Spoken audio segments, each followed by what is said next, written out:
গাজীপুরের কাপাসিয়ায় ৬০ বছরের বেশি সময় ধরে দখলে থাকা সম্পত্তি রক্ষা করতে গিয়ে ভূমিদস্যুদের হামলায় নারীসহ ৭ জন আহত হয়েছেন। বৃহস্পতিবার সকালে উপজেলার আমরাইদ বাজারে জমি দখলে নিতে বিএনপি ও যুবদলের লোকজন এ হামলা চালায় বলে অভিযোগ ভুক্তভোগীদের।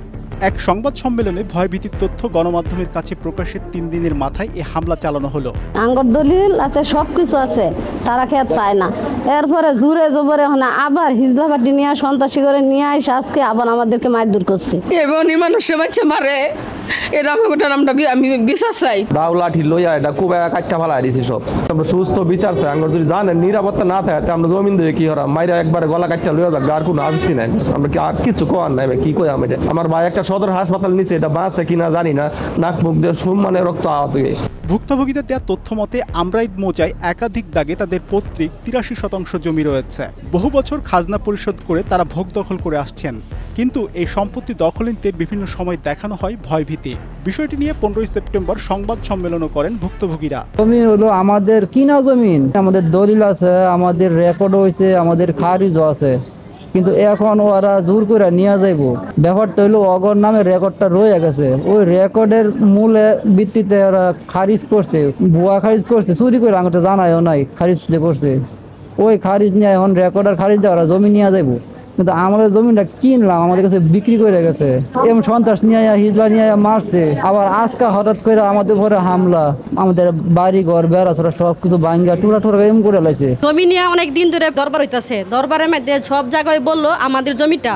সব মশার বিরুদ্ধে সুরক্ষা দিতে এলো বসুন্ধরা এক্সট্রিম অ্যারোসল, মশার বিরুদ্ধে এক্সট্রিম সুরক্ষা। দরবার তো ডিক্লার দিছে, মানে এই জমি আপনাদের আছে। তারপর তারা হিজলা নিয়ে মাইট দূর করছে, টাকাটা কিনে তখন ইট বালু সিমেন্ট রড সব নিয়ে গাড়ি ভাড়া করে লুকাচ্ছে, আমরা তো আর জানি না। যখন গেলাম ইটার মধ্যে হাত দিতে তখন তারা মাইট দূর করে আঙ্গটে অনেক কিছু তুরমার করছি। তারপর শেষ পুলিশ আনলাম, তারপর তারা দৌড়াদৌড়ি করে ফলাচ্ছি। পলানির পরে এখন আপাতত আমরা বাড়ি গাড়ি সবসময় খাইতেছি, থাকা খাওয়া ব্যবস্থা সুব্যবস্থা সবই আমাদের মধ্যে আছে। কিন্তু এখন হঠাৎ করে আমাদের বাড়িটা এক জায়গায় আছে, তারা আইয়া অনেক পুলিশ গুন্ডা লোকজন নিয়ে ডাকাত সন্ত্রাস সবাই নিয়ে দাও ছুরি বলম নিয়ে এই জাকিরের দ্বারা রিয়াজুলের লোকেরা জাকিরের দ্বারা সব কিছু হয়েছে, বিএনপির লোকেরা যা করার করছে এই বিচার চাই আমরা ভাই। আর কিছু না, জাকিরে বলছে এর আগেও আমাদেরকে বারবার বলছে সে ১০০ লোকও যদি লাগে, কোটি কোটি টাকাও যদি লাগে, তবু মুখলেস আলম বাক্যে তারপর পরিবার ধ্বংস করা মেরে ফেলাম। ফোনে যোগাযোগ করা হলে অভিযুক্তদের একজন রায়েদ ইউনিয়ন বিএনপির সাধারণ সম্পাদক সাইফুল ইসলাম বাদল জড়িত থাকার কথা অস্বীকার করেন। আমি তো এগুলো জানি না কিছু, জাকির জানি না, জাকির আমার তো দলের কেউ না। এটা ভাই পারিবারিক দ্বন্দ্ব তাদের। তারপরে ফুটেজ দেখেন, ভিডিও ফুটেজ আছে, ওখানে সিসি ক্যামেরা আছে, ফুটেজ আছে। আর আমি এই জন্য কোনোদিনই চাই নাই, আমি কোনো রায় দেবো না, কাবার সাথে আমার কোনো বিচার চাই নাই। আমি করি না এগুলো ভাই, বুঝিও না করিও না। এটা পারিবারিক দ্বন্দ্ব, এটা অনেকদিন ধরে আছে, আরো কয়েকবার মারামারি হয়েছে। পুলিশ জানায় লিখিত অভিযোগ পেলে আইনগত ব্যবস্থা নেওয়া হবে। এটা আমাদের সরাসরি ফোন দিয়েছিল আমাদের বিষয়টা নিয়ে। তো আমি এখানে পুলিশ প্রশাসন মুসলিম গেছিল, গিয়ে দেখছে, দেখার বলছে এখানে একটা ঝামেলা হয়েছে। তারা অভিযোগ করলো, আমরা আইনি ব্যবস্থা গ্রহণ করবো।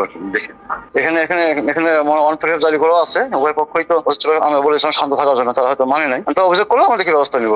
অবিলম্বে জড়িতদের গ্রেপ্তার করে সুষ্ঠু বিচারের দাবি জানান ভুক্তভোগীরা। মাহমুদুল হাসানের পাঠানো তথ্য ও ভিডিও চিত্রে ডেস্ক রিপোর্ট, কালের কণ্ঠ।